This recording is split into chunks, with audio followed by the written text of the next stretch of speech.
Welcome back everyone. So last time we started with atomic structure and now we are going to be talking about the idea of electronic configuration. So let's begin. We know that atoms have nucleus inside them, inside the center of it, and there are electrons revolving around the nucleus inside shells. We do know that atoms could be neutral or they could be charged particles. Now we did talk about the neutral atoms and we said that electrons and protons, if they are equal in number inside the atom, it is going to be neutral because protons are positively charged particles and electrons are negative. So when the electron is equal to atomic number, it is going to be the same. But charged particles have unequal number of electrons and protons.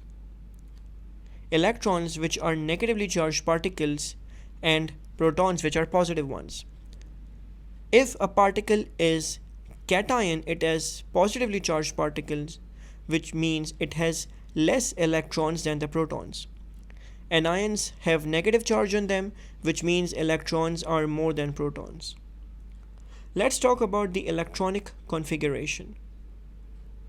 Electronic configuration actually refers to the arrangement of the electrons around the nucleus inside specific shells.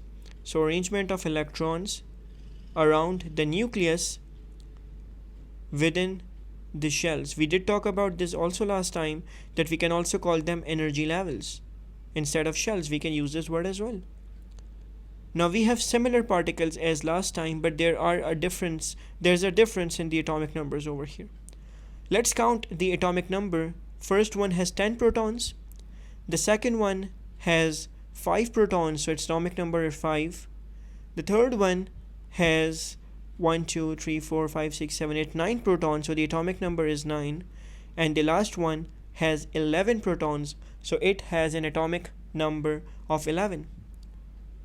Technically, there should be the same number of electrons if these are neutral atoms. So the number of electron is the same as the number of proton to keep them neutral. Now let's start filling the electrons. The first shell only contains 2 electrons and the rest of the 8 electrons go to the second shell. So the configuration becomes 2, 8 for the first neutral particle. The second one has a total of 5 electrons. 2 go in the first shell and the remaining 3 go in the second shell. So the configuration becomes 2, 3. The third atom has a total of 9 electrons. So let's start filling. 2 electrons go in the first shell because the first shell only has a capacity for 2 electrons. Then we have 7 electrons still remaining which go in the second shell. So the configuration becomes 2, 7. The last atom is going to need more than 2 shells, so I'm going to draw 3 of those. The first shell has 2 electrons. The second shell has 8 electrons, that is still a total of 10. The last electron, the 11th electron, go in the third shell. So the configuration becomes 2, 8, 1. Now let's do a practice exercise. I'm going to give you the symbol and some information from the proton, neutron, electron number and the configuration, and we're going to figure out the rest of those. These are 6 hypothetical particles. I have written their atomic number and their atomic masses for some of those, and some are still unknown. Let's start solving. The first particle, which is A, has an atomic number of 11, so the number of protons should be 11. The particle B has an atomic number of 7, so the proton number is also 7.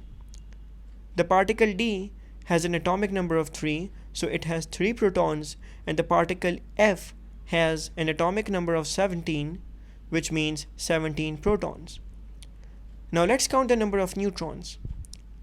Particle A has 12 neutrons because 23 is the atomic mass minus 11. Atomic mass minus atomic number gives us 12 neutrons for particle A. Particle B has 15 minus 7 neutrons, which is 8.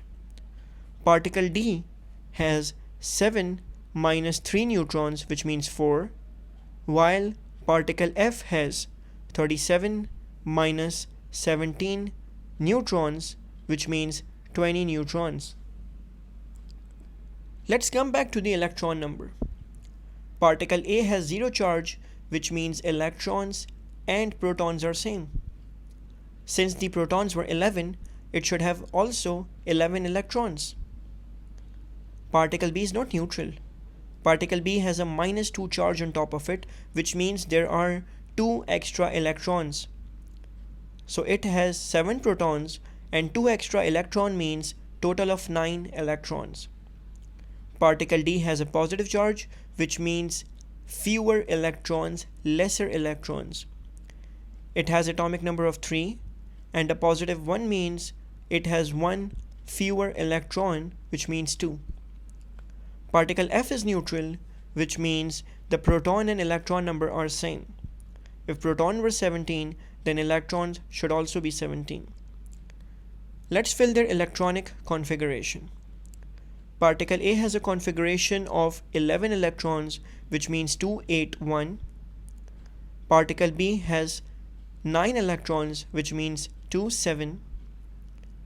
Particle D has 2 electrons, which means only 2, which are in the first shell. Particle F has 17 electrons, which means 2 electrons in the first shell, 8 electrons go in the second shell, and the remaining 7 electrons go in the third shell.